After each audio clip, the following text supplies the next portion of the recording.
नमस्कार.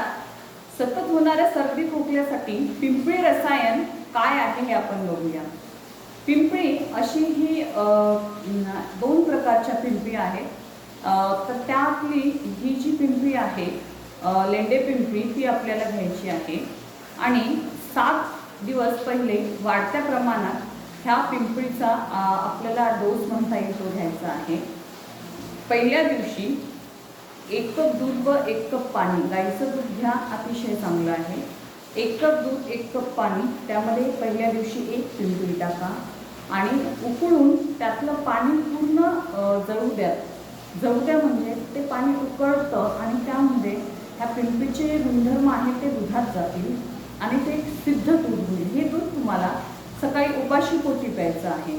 पहिल्या दिवशी 1 पिंपळी, दुसऱ्या दिवशी 2, तिसऱ्या दिवशी 3, चौथ्या दिवशी 4, पाचव्या दिवशी 5, 6 आणि 7 असं एक पिंपळी आपल्याला वाढवायची. पण दूध आणि पाण्याचं प्रमाण 1 कपच राहणार आहे.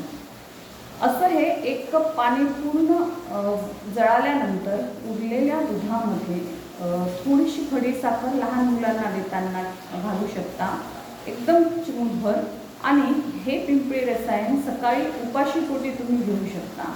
यामुळे सतत होणारी सर्दी, खोकला आणि कफ यापासून तुम्हाला खूप फरक पडेल, खूप आराम होईल.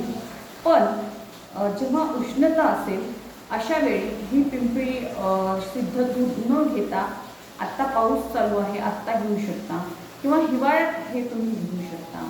अशी ही बहुगुणी पिंपळी आहे. करून बघा. याला वर्धमान पिंपळी असं म्हणतात. हे झालं 7 दिवसांचं. ज्यांना खूपच खोकला आहे, ज्यांची प्रकृतीच कफाची आहे, अशा पेशंटने तुमच्या जवळच्या आयुर्वेदिक वैद्यांना विचारून हीच पिंपळी पहिले 7 दिवस घेतल्यावर परत रिवर्स म्हणजे 7व्या दिवशी 7 पिंपळी झाल्यावर 8व्या दिवशी 6 पिंपळी, 9व्या दिवशी 5 पिंपळी असं एक-एकने कमी करत परत तुम्ही 1 पर्यंत येऊ शकता.